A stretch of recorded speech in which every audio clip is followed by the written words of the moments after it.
dia a todos, graça e paz do Senhor Jesus seja com todos nós, uma ótima sexta-feira para todos.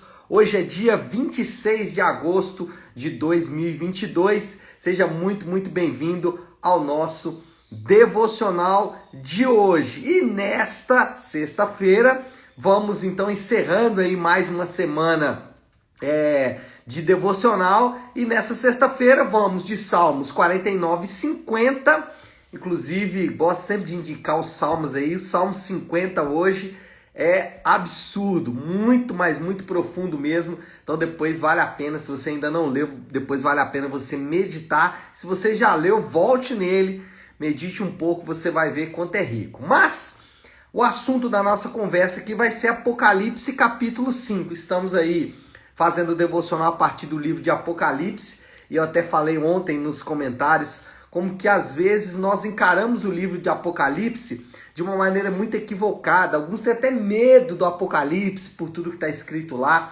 e acabamos que esquecemos da riqueza desse livro, das descrições que esse livro faz do próprio Deus, do próprio Senhor Jesus.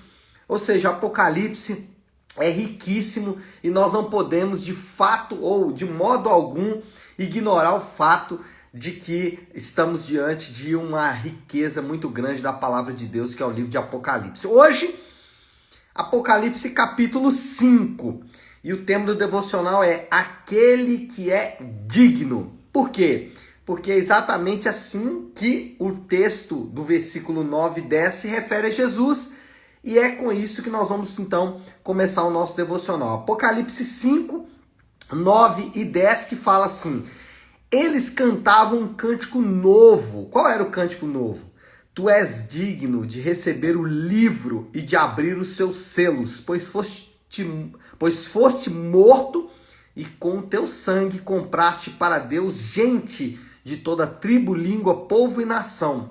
Tu os constituíste reino e sacerdotes para o nosso Deus, e eles reinarão sobre a terra. Bom, só para contextualizar aqui, você há de se lembrar, no capítulo 4, João recebe um convite para subir até o céu.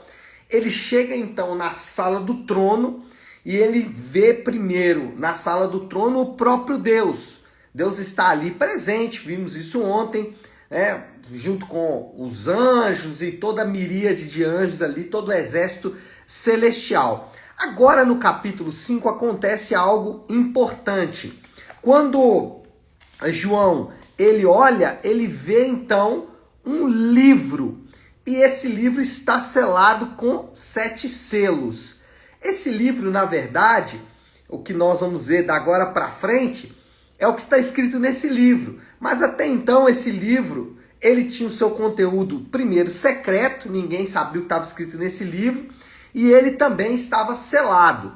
Só que esse livro representa os propósitos de Deus para o mundo, aliás, representa os propósitos de redenção de Deus para o mundo, estão ali contidos nesse livro que não pode ser aberto, não há ninguém que pode abrir esse livro. João então começa a se emocionar, porque ele quer a conclusão de todas as coisas, ele deseja a conclusão de todas as coisas, mas ninguém é digno de abrir o livro para que aquelas coisas que ele quer ver concluída possam então se realizar. Até que aparece então aquele que pode abrir o livro. Quem é aquele que pode abrir o livro? Primeiro, aquele que foi morto e comprou pessoas com o seu sangue. É o que o versículo 9 vai falar. Tu és digno de receber e de abrir os selos, pois foste morto e com teu sangue compraste pessoas ou gente de toda tribo, língua, povo e nação. Às vezes a linguagem bíblica é uma linguagem forte, né? Cordeiro morto que compra pessoas com sangue, parece uma linguagem assim, é uma linguagem forte mesmo, às vezes até ofensiva, mas a ideia exatamente é mostrar o nível de perdição e danação que o homem está sem Deus. Afastado de Deus, o homem é isso aí que a gente está vendo nos últimos dias, mas aqui ele vai mostrar exatamente que essas pessoas foram compradas. E aqui a primeira coisa que nós aprendemos é que, primeiro, essas pessoas elas foram compradas por um alto preço. O preço que foi investido nessa pessoa é o sangue do próprio Senhor. O próprio Senhor derrama o seu sangue por essas pessoas. E o foco desse texto, o foco desta mensagem, obviamente não são as pessoas compradas, mas o foco, o mérito está no Senhor que compra estas pessoas. Ele estabelece o valor a partir daquilo que ele faz. Então o mérito está todo no Senhor. Isso mostra a completa indignidade do homem a ponto dele ter que ser comprado. Isso mostra o completo afastamento do homem de Deus, a sua completa perdição a ponto dele precisar ser comprado. E aí, uma aplicação que nós podemos fazer é que o nosso valor não está mais no que fazemos, mas naquilo que foi feito por nós. A nossa etiqueta de valor não é aquilo que eu faço. Então, muitas vezes, temos uma tendência a chamar a atenção para os nossos grandes feitos. Eu sou muito bom, eu ajudei os pobres, eu orei muito, eu fui muito à igreja, eu fiz jejum, eu orei de madrugada, eu orei de manhã, eu orei à tarde, eu fiz isso, eu fiz aquilo, eu fiz aquilo. Eu começo a dar valor àquilo que eu sou. Só que o meu valor não está em mim mesmo. O meu valor está no fato de que eu fui comprado por um alto preço. Eu fui comprado pelo sangue do Cordeiro. A segunda coisa aqui, quem pode abrir o livro? O que é, ao mesmo tempo, leão e cordeiro. O texto vai aqui no mesmo capítulo, ele vai falar dos dois aspectos, né? O versículo 5, por exemplo, fala que ele é o leão da tribo de Judá. Já no versículo 6, ele é o cordeiro. E aqui são duas figuras, duas analogias. É óbvio que Jesus não é leão de maneira literal e também não é cordeiro de maneira literal. A ideia aqui é trazer duas figuras que representem duas características de Jesus. A primeira é o leão, e o leão ele tem uma característica, ele é terrível contra os seus inimigos. Jesus, ele é terrível contra aqueles que se colocam contra ele, aqueles que se colocam contra a sua obra e os seus propósitos. Então, para esses, ele é o leão da tribo de Judá. Mas para aqueles que foram unidos a ele por sua obra, aqueles que ele comprou com o seu sangue, a faceta é diferente. A faceta é do cordeiro. E o cordeiro é o sacrifício manso, o sacrifício humilde por aqueles que foram, então, comprados por ele.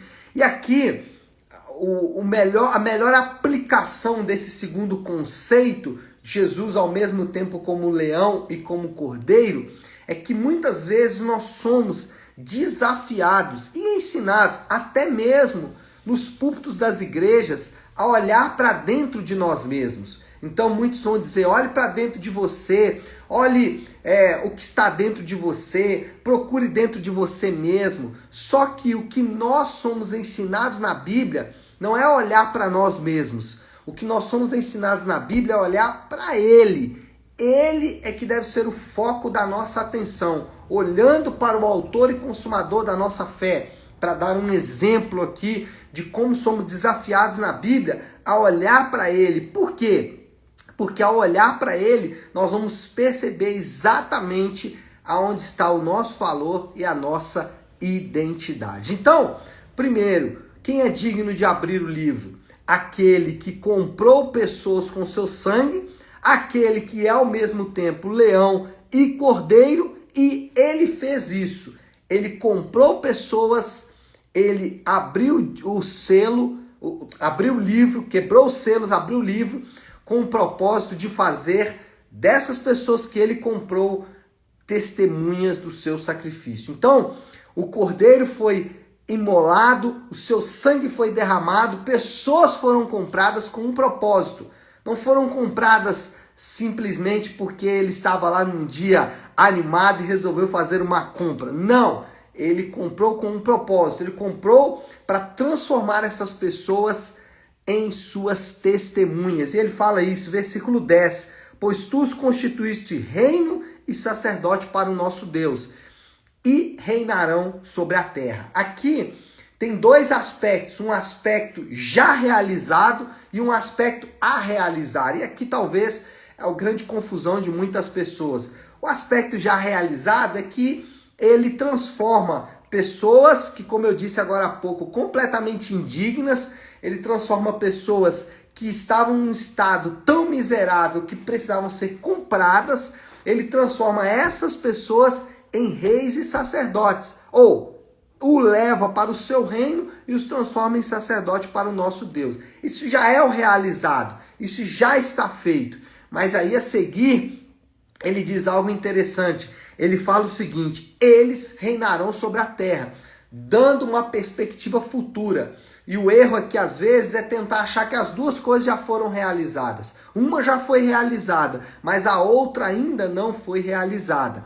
E esse é o propósito. Ele está constituindo esses reis e sacerdotes para um reino futuro. Bom, aqueles que foram comprados agora recebem verdadeira dignidade. E se o nosso valor não estava ou não está naquilo que fazemos, o nosso valor não está nas boas coisas que eu faço, a nossa identidade também não é quem somos.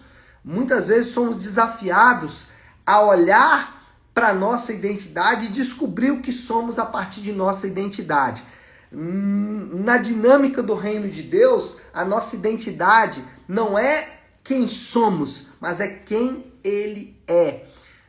Ele estabelece, a partir do seu sacrifício, a nossa nova identidade. Então, nós não somos mais pastores, pregadores, ministros, empresários, advogados, ainda que façamos isso faz parte da nossa vida, mas agora ele nos chama por uma nova identidade, a partir daquilo que ele fez. Ele comprou pessoas e estabeleceu essas pessoas como reis e sacerdotes. Então agora, essa é a identidade dos crentes. Os crentes recebem essa nova identidade, não baseado no que eles fizeram, não baseado no quanto eles estudaram, mas baseado sim naquilo que o Senhor Jesus fez por nós. Então, a moral da história, o resumo de tudo isso, aí já para a gente ir caminhando para o fim, moral da história é: os propósitos de redenção e de governo de Deus somente podem ser realizados por meio daquele que é digno, Jesus. Então não há outro caminho, não há outra maneira. Você pode se achar bom demais, você pode se achar digno demais, você pode arrogar para si títulos e razões, e você pode ter toda a sua racionalidade, toda a sua inteligência, a sua sagacidade, mas no final, os propósitos de Deus só podem ser realizados por aquele que é digno, Jesus. E esse deve ser o foco da nossa atenção, essa deve ser o motivo da nossa atenção, o motivo da nossa vida, deve ser exatamente lembrar que o propósito de Deus só podem ser realizados por meio de Jesus. Homens não podem fazer nada, homens são simplesmente parte desse plano e desse propósito. Bom, desafio do Léo, como a gente aplica aí tudo isso que a gente acabou de dizer? A pergunta que surge é: você foi comprado? Lembra que tudo começa com ele comprando pessoas com o seu próprio sangue. Pergunta: você foi comprado? Aí tem duas respostas. Se você não foi comprado ainda, se você não tem essa convicção, não perca tempo. Por quê? Porque amanhã pode ser tarde demais. Não brinque com coisa séria. A eternidade é uma coisa muito séria. A eternidade é a coisa mais séria que você pode lidar. Nós temos uma tendência a achar que as coisas que estão acontecendo, o mundo real é que é importante. Então é o mundo das dívidas, é o mundo da economia, é o mundo dos governos, é o mundo dos negócios, é o mundo do trabalho. E a gente acha, não, esse mundo é de fato importante. E desconectamos esse mundo da eternidade. Na verdade, tudo está conectado. E a eternidade impacta a maneira como vamos ver esse mundo. Então, se você ainda não tem convicção, se você ainda não está unido a Cristo pela fé, se você ainda não dedicou toda a sua vida àquele que é digno de abrir o livro e quebrar os selos, faça isso nesta manhã. Não perca mais tempo, porque amanhã pode ser tarde demais. Dedique a sua vida ao Senhor. E se você já foi comprado, lembre-se, se você fala assim, não, eu já estou em Cristo, já tenho a minha vida em Cristo, lembre-se, você foi comprado com um propósito. Ele quer te fazer testemunha da obra dele. Você não está, ou você não foi comprado para o seu bel prazer, para você se utilizar disso como se fosse uma vantagem estratégica. Não, você foi comprado para ser testemunha fiel. Você foi comprado para ser rei e sacerdote dele. E esse é o propósito de Deus para a vida. Então sirva ao Senhor de maneira incondicional e completa, porque você foi comprado, certo? Vamos orar? Vamos colocar aí tudo isso que falamos diante de Deus. E como eu gosto de fazer sempre às sextas-feiras, também a segunda-feira, mas a sexta, como é hoje, eu gosto de encerrar a nossa semana de devocionais orando a oração que o Senhor nos ensinou, a oração do Pai Nosso. Então, se você puder, pare um instante aquilo que está fazendo e vamos juntos buscar a Deus em oração. Pai nosso que estás nos céus, santificado seja o teu nome. Venha o teu reino, seja feita a tua vontade, assim na terra como no céu.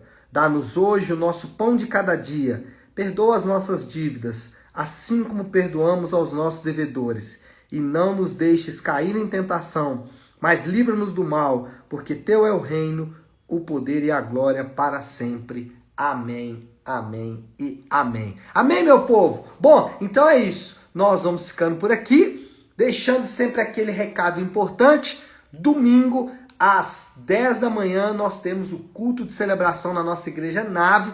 Nesse domingo, vamos dar sequência à exposição da carta de Paulo a Timóteo, a primeira carta de Paulo a Timóteo.